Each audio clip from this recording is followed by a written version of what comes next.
তেলের দামটা বাড়বে, এটা আমাদের এটা স্বাভাবিক। তেলের দাম বাড়বে, যদিও বাংলাদেশে এখনও বাড়ানো হয় নাই। সরকার যেন তেলের দাম বাড়লে একটা জিনিসপত্রের দাম আরও বাড়ে, ইনফ্লেশন বেড়ে যায়, বিকজ এখনও আমাদের বাংলাদেশে ইনফ্লেশন রেটটা এখনও অনেক হায়ার সাইডে আছে।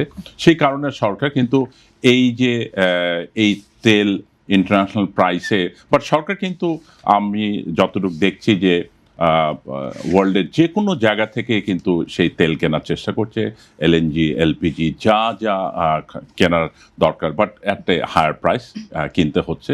পদ্মা সেতু, মেট্রো রেল এবং এলিভেটেড এক্সপ্রেসওয়ে নির্মাণের গর্বিত অংশীদার বসুন্ধরা সিমেন্ট। সেই কারণে আলটিমেটলি তেলের দামে সমন্বয় করতে হবে, এবং সেই কারণে আমার মনে হয় যে সরকার যে স্টেপগুলো, কিছু কিছু স্টেপ যে নিয়েছে, ওয়ার্কিং আওয়ার্স থেকে শুরু করে শপিং মল টল বন্ধ রাখার ব্যাপারে, আমার মনে হয় এই ক্ষেত্রে আমাদের সবাইকে এটাকে একটু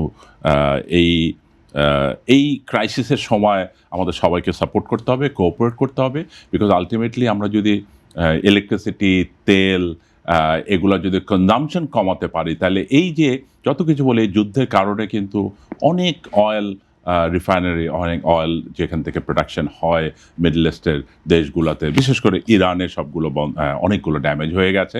সুতরাং প্রোডাকশন কিন্তু কমে গেছে, সাপ্লাই কমে গেছে, এবং এগুলো ঠিক হতে অনেক সময় লাগবে।